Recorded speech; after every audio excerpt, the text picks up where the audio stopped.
Deus criou alguns princípios, e os princípios que Deus criou,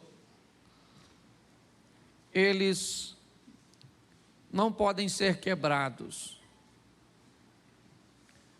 Existem algumas leis e princípios criados por Deus, como gravidade e tantas outras, que se tentarmos desafiá-las, nós vamos ter problemas com elas. E uma das leis criadas por Deus é a lei da semeadura.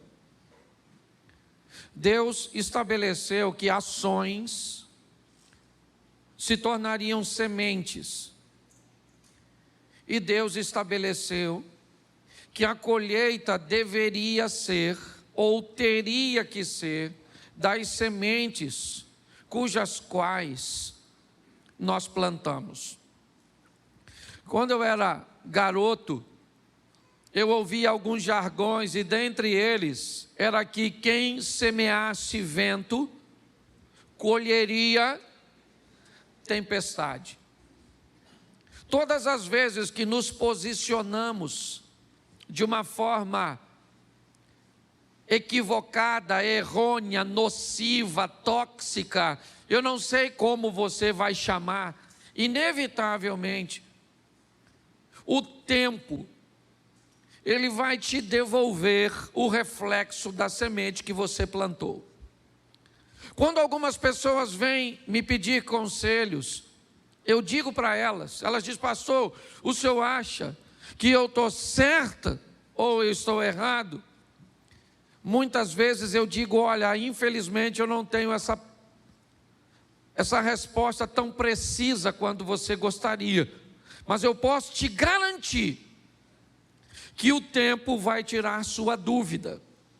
O tempo vai dizer se você tomou a decisão certa ou a decisão errada, porque ele vai te trazer de volta o reflexo ou a reação da semente que você estabeleceu.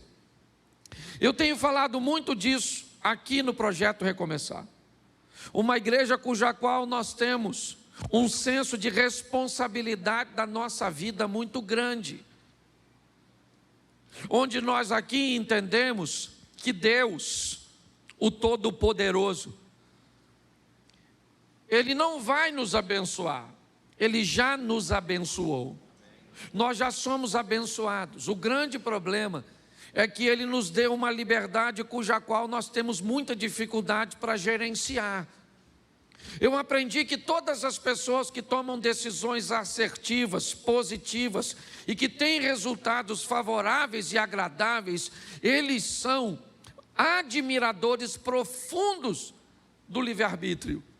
Ele acha que uma das coisas melhores que Deus fez no mundo foi dar a seus filhos o direito de escolha, porque o resultado dessas pessoas são positivos. Mas todas as vezes que alguém acaba tomando caminhos errados e sofrendo com os resultados de suas sementes, essas pessoas começam a julgar a Deus. Onde o Senhor estava? Onde eu sempre estive, no controle de todas as coisas, instruindo o povo como ele deveria agir. Ou seja, se os resultados são bons, glória a Deus. Se os resultados são ruins, o problema é dele. Eu quero mostrar para vocês hoje rapidamente 2 textos de pai e filhos. Nós falamos isso no nosso trabalho e nosso evento de homens, ontem e hoje. E eu quero te mostrar como as coisas funcionaram nesse ambiente bíblico e tirar dele algumas lições para a minha e para a sua vida. 2 Crônicas, capítulo 28. É a continuidade, da temática dos reis ou da monarquia de Israel. São os cronistas narrando, ou repetindo algumas histórias um pouco mais detalhadas. E aqui a história de Acais. Acais tinha 20 anos de idade quando começou a reinar, e reinou 17 anos em Jerusalém. Ao contrário de Davi, seu predecessor, não fez o que o Senhor aprova. Ele andou nos caminhos dos reis de Israel e fez ídolos de metal a fim de adorar os Baalins. Queimou sacrifícios no vale de Ben-Rimom e chegou até a queimar seus filhos em sacrifício, imitando costumes detestáveis das nações que o Senhor havia expulsado de diante dos israelitas. Também ofereceu sacrifícios e queimou incenso nos altares idólatras, nos altos das colinas e debaixo de toda a árvore frondosa. Por isso, o Senhor, o seu Deus, entregou-o nas mãos do rei da Síria. Os arameus o derrotaram, fizeram muitos prisioneiros no meio do seu povo e os levaram para Damasco. Israel também lhe infligiu grande derrota. Olhe para mim aqui, porque eu quero conversar com vocês. Nós estamos olhando a decisão de um grupo bem pequeno, e aqui particularmente de um rei. Um rei que toma uma decisão, mas uma nação que vai colher o resultado da decisão que o rei tomou. O que me indica que nós precisamos melhorar a qualidade das pessoas que colocamos no poder e que deixamos responsáveis por tomar decisões sérias sobre a nossa vida. Isso vale desde um chefe de família, que ao se tornar um líder que toma decisões que podem fazer com que sua casa, sua família, seus filhos, seu casamento cresça, como fazer com que a derrota se estabeleça e se instaure no ambiente familiar. Isso pode ser usado e ser visto como um pastor que gerencia uma comunidade de fé, como um empresário que gerencia e administra um pequeno empreendimento ou grande, ou por que não dizer um ambiente político cujo qual se estabelece uma liderança sobre município, estado, certo? Sobre o país. O que nós estamos vendo é que Acás tinha 20 anos de idade quando ele começa a reinar em Jerusalém. E ele opta por fazer coisas ruins. E o texto diz que o resultado das decisões de Acabe sobrevém sobre o povo. A Síria vem com o seu poder forte, porque o rei, ao invés de adorar o Senhor, seu Deus, pois a Bíblia diz ali, ele faz uma aliança com Ben-Rimom. Sabe, aquele mesmo Deus que o ex-leproso Naamã diz que nunca mais ia adorar, depois de ter conhecido Deus em Israel através de Eliseu, o rei de Israel olha e diz: já que eles estão ganhando, a Síria está ganhando, então eu vou trazer para cá e vou introduzir na minha vida a adoração a esse Deus. E isso traz um caos. Isso traz derrota, humilhação, escassez, tudo para o povo. Jerusalém está vivendo isso. E é debaixo disso que as coisas vão transicionar. Acás morre e seu filho Ezequias assume o governo. E agora o que Acás deixou de herança para Ezequias foi humilhação. Coloca para mim o primeiro versículo do capítulo 29, pois é lá que eu quero falar, mas eu precisava mostrar o pano de fundo.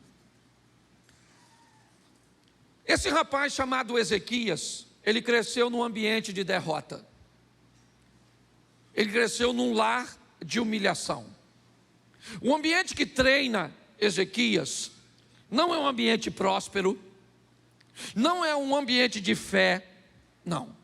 Ezequias é alguém que tem todas as desculpas do mundo, talvez como você e eu, para justificar o nosso fracasso mediante o que nós vivemos.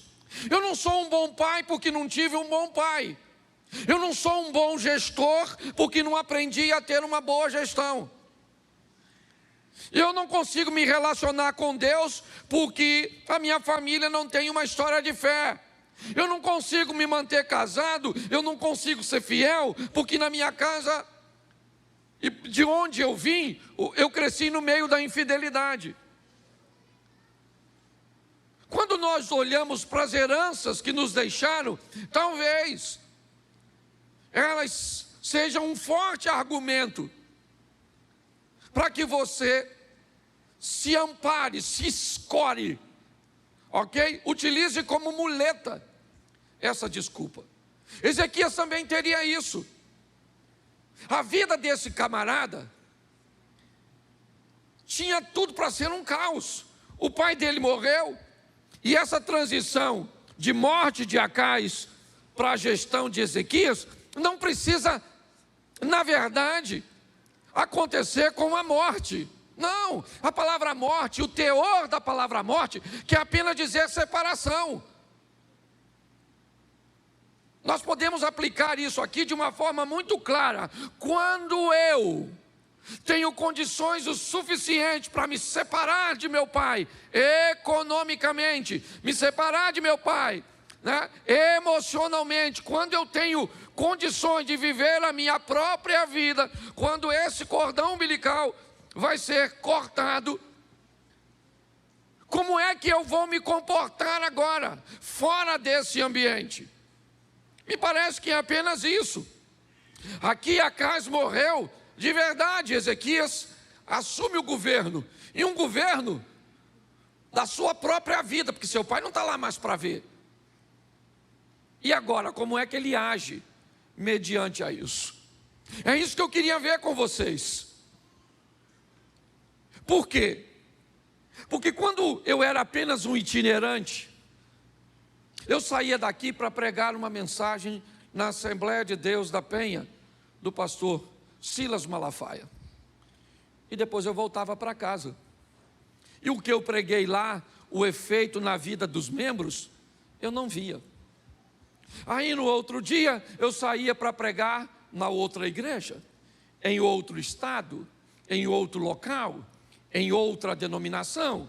Hoje eu estava aqui, amanhã acolá, e por onde eu passava, o que eu tinha de feedback, de resposta, é apenas: nossa, que palavra boa, que palavra legal, nossa, foi tão divertido, nossa, foi tão instrutivo, nossa, foi tão revelador, mas eu não tinha a mudança de vida. Eu aprendi nessa caminhada que uma igreja, para ser considerada bem-sucedida, não interessa se ela está cheia ou se ela está vazia.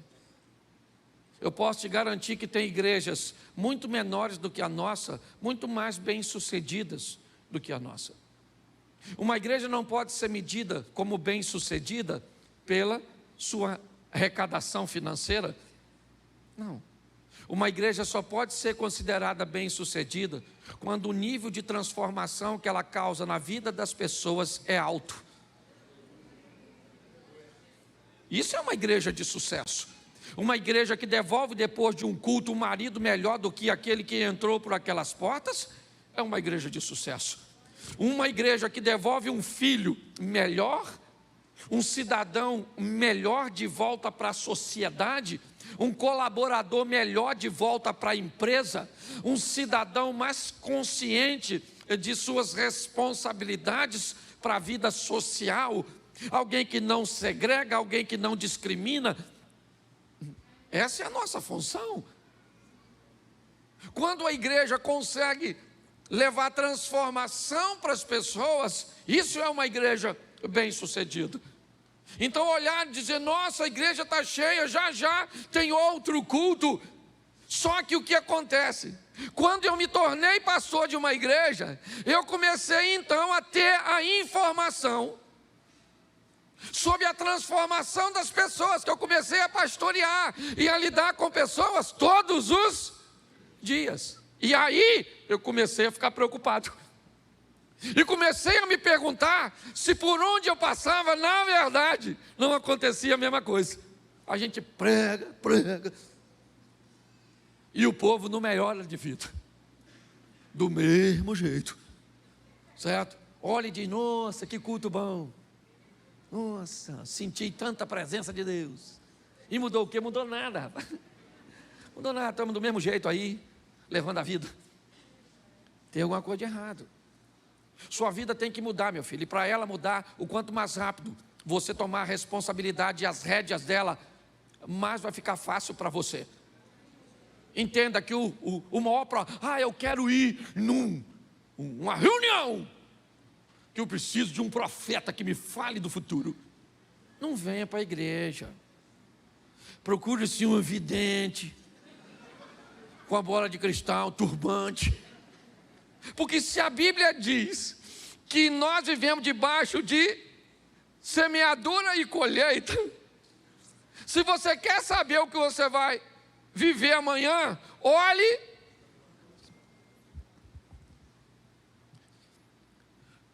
Você come muito hoje, emagrece ou engorda amanhã? Nossa, que revelação, agora eu virei profeta.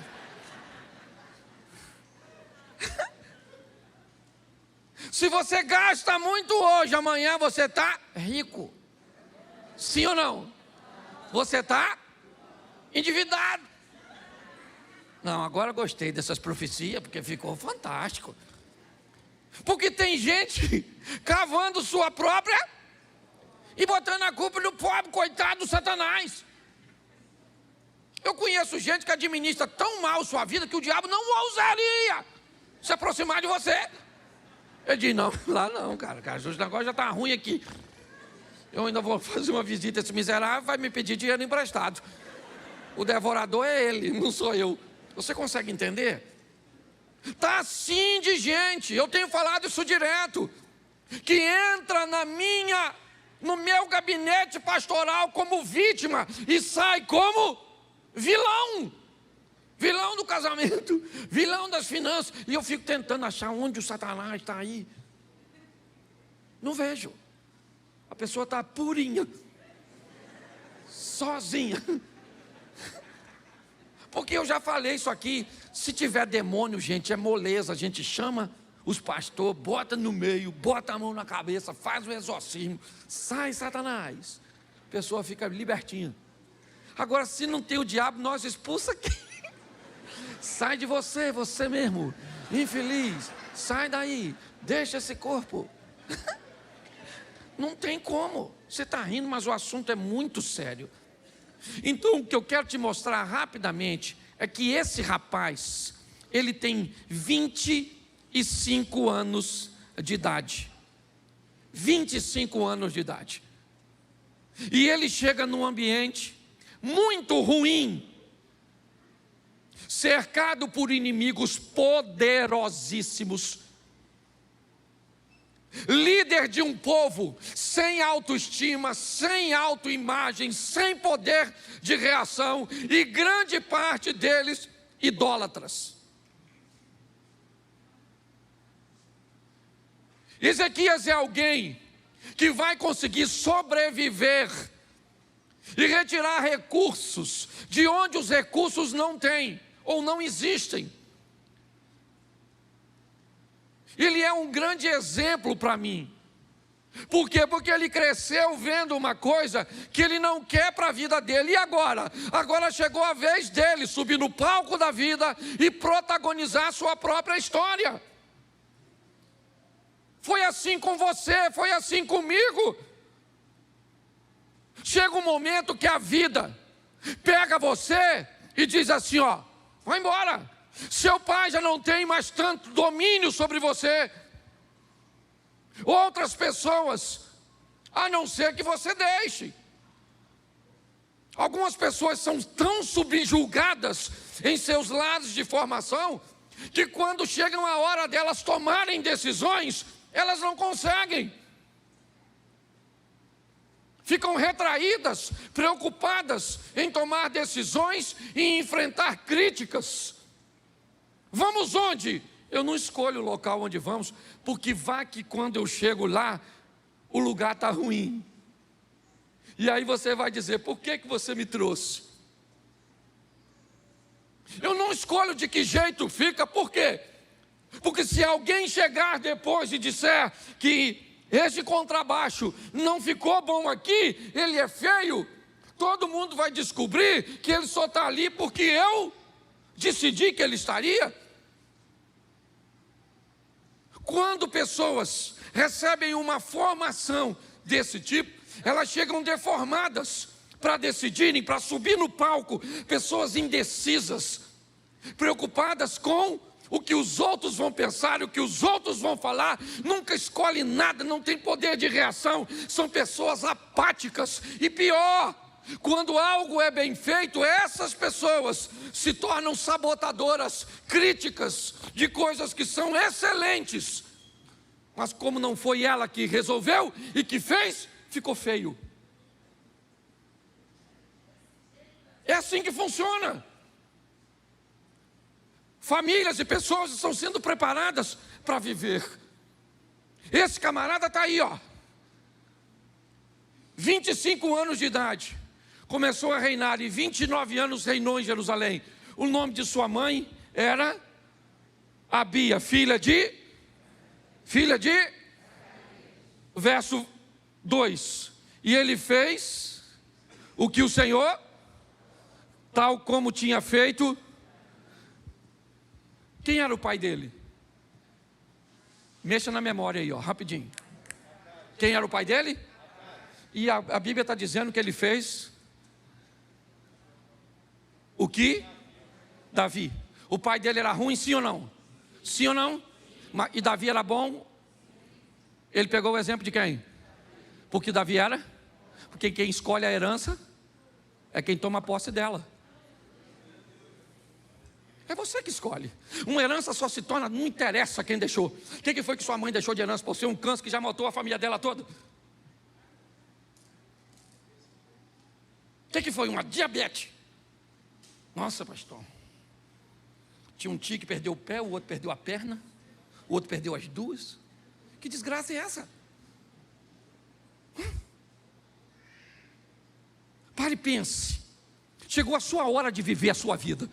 A decisão é sua. O que o pai dele deixou de herança para ele é ruim. E ele disse, isso não é para mim, eu quero outra coisa. Esse cara vai mudar a vida dele, muito mais do que a vida dele. Ele vai mudar a vida da sua família, ele vai mudar a vida da sua nação. Porque ele, bota o verso 10 para a gente adiantar, porque esse primeiro culto é rapidinho. Pretendo, em algumas traduções está escrito assim, agora estou resolvido. Quem está com essa tradução aí? Você não tem nem Bíblia? Desculpa.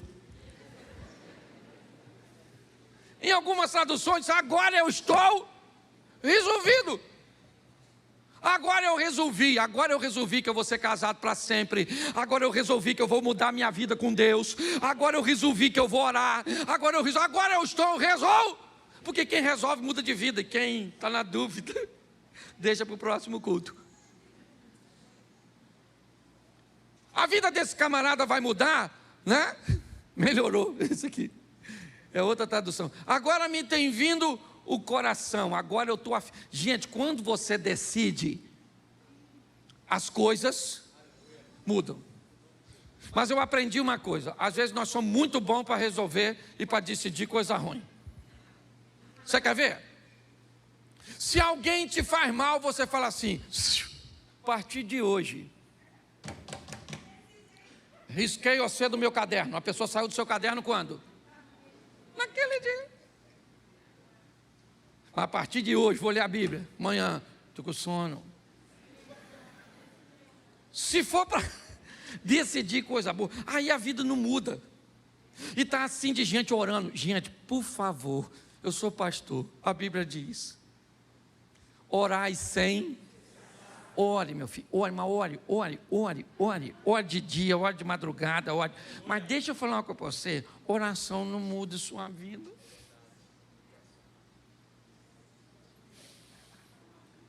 E sabe o que é pior quando você ora muito e vê o outro se dando bem, orando menos que tu? Dá uma raiva dele, dá uma raiva de Deus, dá uma raiva de todo mundo. Fica com raiva até do diabo que nem ora. Porque não é oração que muda a sua vida, é ação, é atitude. Você está entendendo? O que vai mudar a sua vida é o que você faz e não o que você fala. Esse dia eu estava num evento, achei muito legal o cara falar que é importante você lançar palavras para o seu futuro, porque as palavras são poderosas e mudam o seu futuro. Mas a minha cabeça pensou, eu mudo. O mudo se lascou, né? Porque o mudo não muda de vida. Tem uma coisa que é maior do que você o que você fala, é o seu poder de decisão. E preste atenção, volta para lá. Isso. Verso 3. No primeiro ano do seu, repete comigo, no primeiro ano e no primeiro mês. De novo, no primeiro ano e no primeiro mês. Porque quem quer mudar não muda amanhã, muda agora. Que história é essa? Vou mudar. Quando? Agora. Começa mudando aqui. Transformai-vos pela renovação da vossa mente. É mudar a mente. Pobreza, por exemplo, tem 2 tipos de pobreza. Uma que está aqui e outra que está aqui. Eu conheço gente com bolso cheio, mas cabeça de rolinha. O cara compra uma Mercedes de 500 conto e não tira o plástico do banco para não estragar. O cara compra um carro de 300 cavalos e bota kit gás.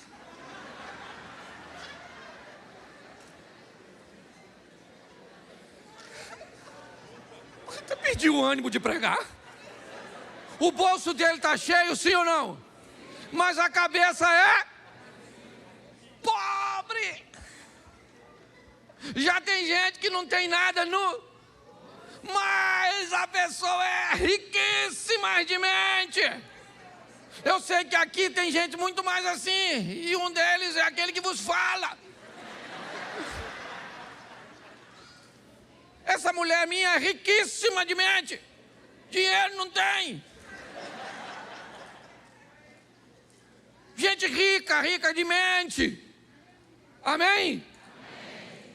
Quando eu olho para esse camarada, eu vejo que ele muda. Quando? Na hora. Sua vida está ruim, quando você tem que mudar? Agora. Qual é o dia mais importante da sua vida? Qual é o momento mais importante? Então, querido, seu casamento muda hoje, muda aqui, muda agora. Sua saúde muda hoje, muda aqui, muda agora. O Brasil muda hoje, muda aqui, muda agora, porque nós lançamos palavra profética sobre ele. Quando nós olhamos para isso, o que ele fez com as portas da casa do Senhor? Ele fez o quê? Ele abriu e... Porque o pai dele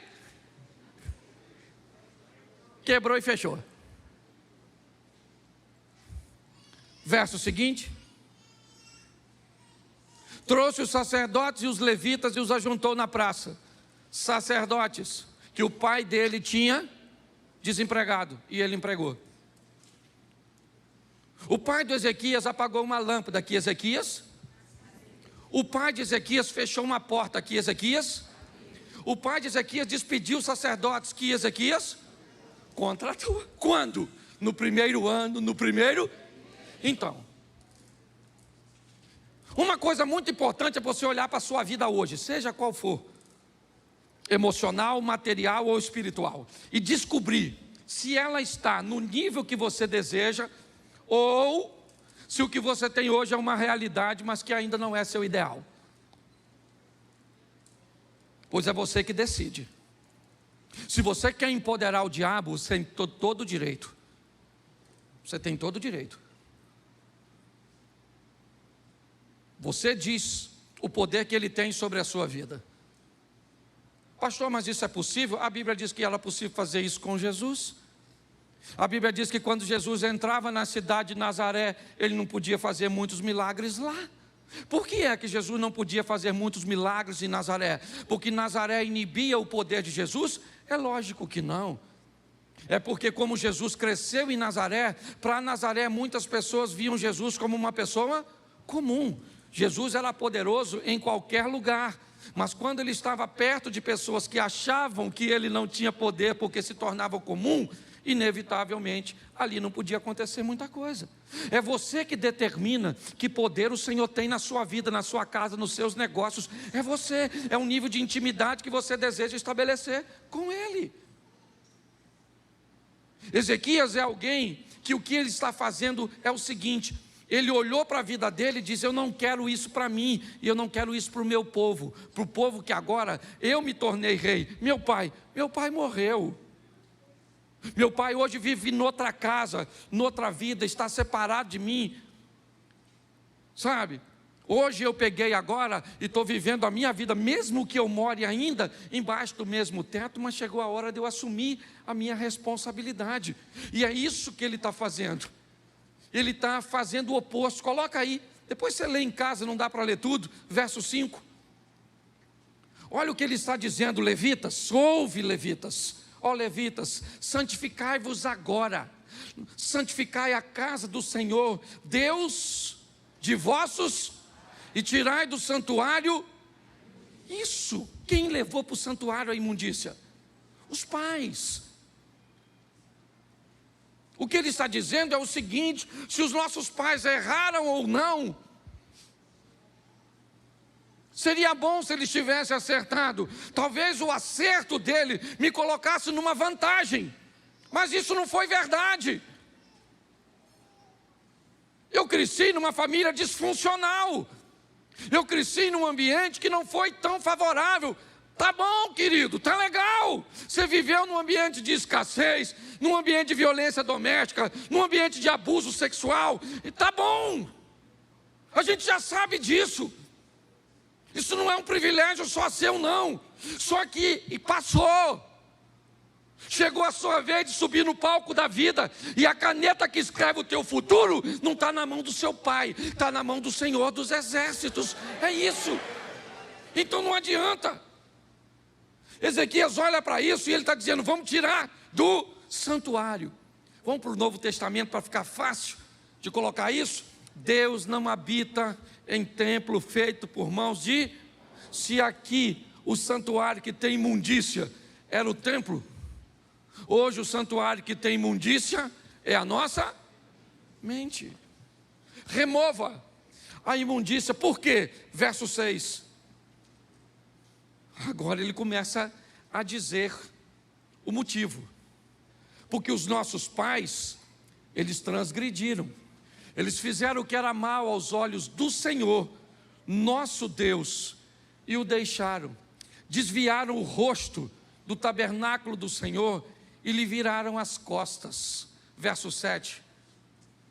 Também fecharam as portas do alpendre, apagaram as lâmpadas, não queimaram incenso, nem ofereceram holocausto no santuário do Deus de Israel. Já que eles fizeram tudo isso, olha o que Ezequias disse, verso 9. Isso. Volta no 8, por favor, perdão. Pelo que veio a grande ira do Senhor sobre Judá e Jerusalém, e ele os entregou à perturbação, à assolação, ao assobio, como vós estáis vendo, né, com os vossos próprios olhos. Verso 9, porque os nossos pais caíram à espada, nossos filhos e nossas filhas e nossas mulheres estiveram no cativeiro. Agora olha o que ele diz no 10 de novo. Agora me tem vindo ao coração que façamos um concerto com o Senhor Deus de Israel, para que se desvie de nós o ardor da sua ira. Coloca o 11. Agora, filhos meus, não sejais negligentes, pois o Senhor vos tem escolhido para estar diante dele, para o servirdes, e para queimar, e para ser de seus ministros, e para queimar de incenso. Preste atenção.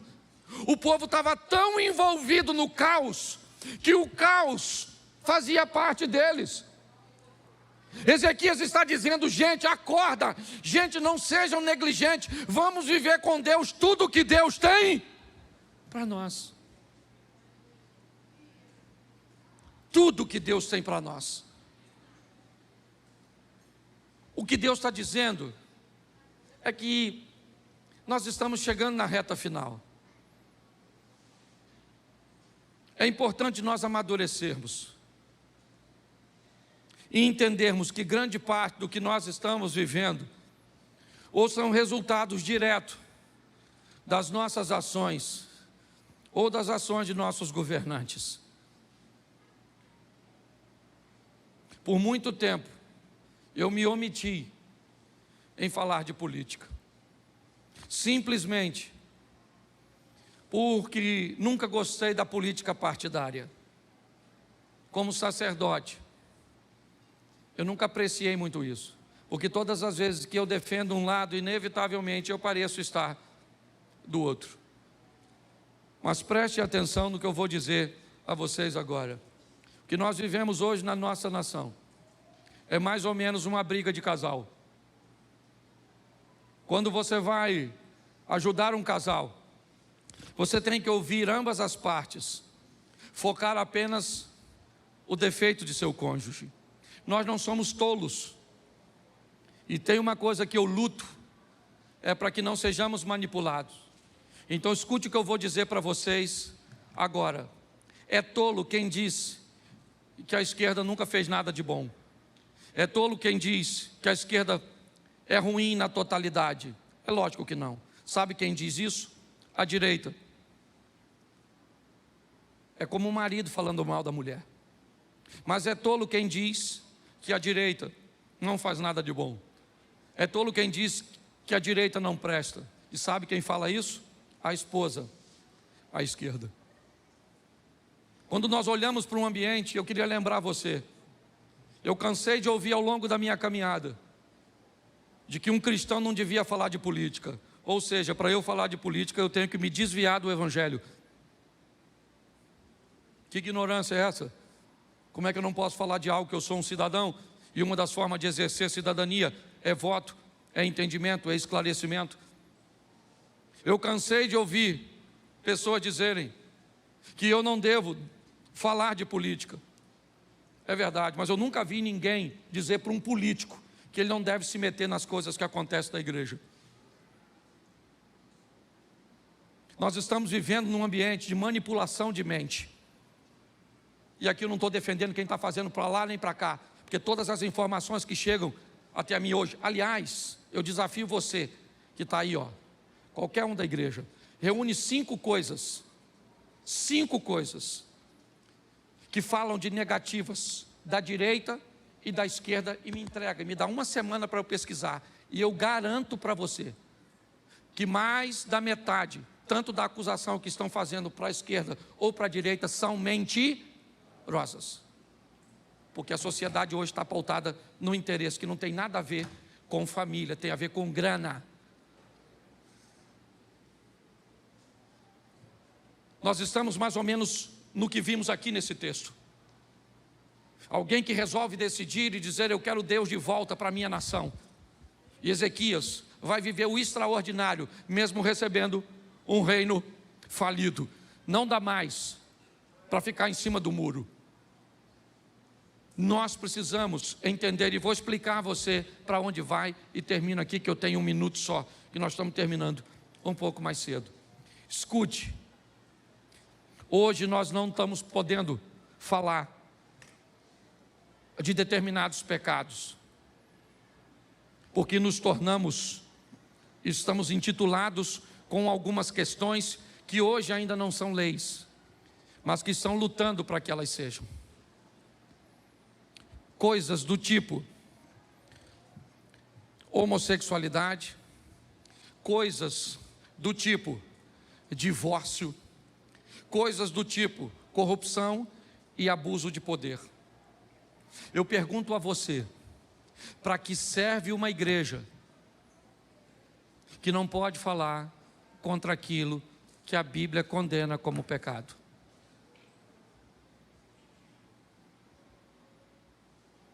Pare e pense. Não estou colocando você contra nada. O que eu quero é que você raciocine. O que eu quero é um país. Eu amo minha nação. Eu amo. Eu nunca imaginei que eu amava tanto o Brasil como eu amo. Como eu gosto do lugar onde eu estou inserido, como Xerém. Eu amo. Nós estamos tendo a oportunidade de lutarmos. Ah, pastor, mas está escrito na Bíblia, vai tudo se cumprir. E o que é que a gente pode fazer? Pelo amor de Deus. Pelo amor de Deus. Pela Bíblia a gente morre lutando. É assim que funciona. Eu vou lutar pela família. Eu vou lutar pelo meu neto, pelos meus filhos, pela igreja. Eu vou lutar pelos valores bíblicos. É isso. É só isso. Como Ezequias, resolva. Dobre seu joelho. Não é pedir para um homem. A guerra não é isso. Não é Lula, Bolsonaro. Que história é essa?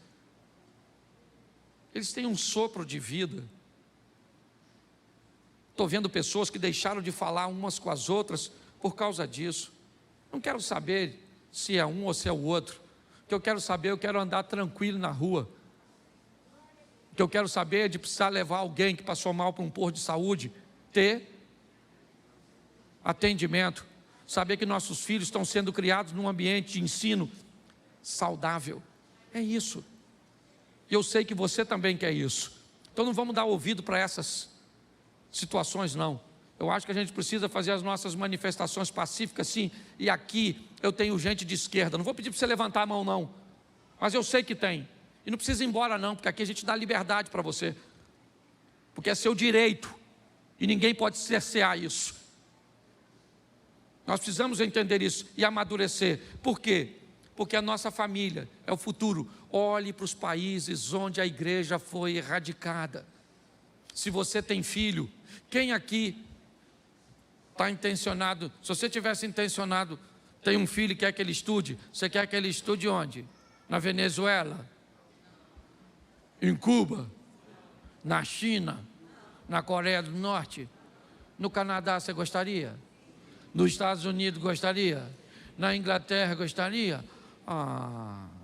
Esse dia uma garotinha falou, pastor, eu quero direitos iguais, socialismo, bolsa da Louis Vuitton e smartphone, Apple. Eu olhei, 25 mil na mãozinha dela, 15 da bolsa. Do smartphone, eu falei, garotinha, nossa, seu discurso não condiz.